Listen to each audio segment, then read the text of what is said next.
এই ফাঁসিবাদ মুক্ত বাংলাদেশে যেন নতুন করে কোনো ফাঁসিবাদ তৈরি না হয়, নতুন করে আমাদের যেন কোনো সংখ্যা তৈরি না হয়, সেজন্য আমাদেরকে সর্বশেষ আব্বাস সাহেব যেটা বলেছেন, এটাই আসলে বাস্তবতা যে আমরা এখানে সব রাজনৈতিক দল মত পথের ভিন্নতা থাকা সত্ত্বেও যেমন একই টেবিলে আমরা বসে ইফতার করছি, আমরা এখানে সমবেত হয়েছি, আগামীর বাংলাদেশে যেন আমরা একইভাবে বিনির্মাণ করতে পারি, একসাথে কাঁধে কাঁধ মিলিয়ে চলতে পারি, আমাদের সেই চিন্তা করা উচিত।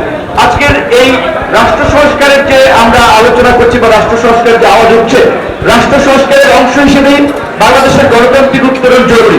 গণতান্ত্রিক উত্তরণে একটা নির্বাচন এই মুহূর্তে খুবই অতীব জরুরি হয়ে পড়েছে। নির্বাচন নিয়ে নানান ধরনের সংকট এবং সংখ্যা তৈরি হয়েছে। আমরা আশা করি প্রধান উপদেষ্টা ডিসেম্বরের মধ্যে নির্বাচন দেওয়ার যে অঙ্গীকার করেছেন, ডিসেম্বরের মধ্যে আমরা একটা সুষ্ঠু নিরপেক্ষ নির্বাচনের মধ্যে দিয়ে আমরা বাংলাদেশের নতুন দিগন্তের পথে আমরা হাঁটতে সক্ষম হব।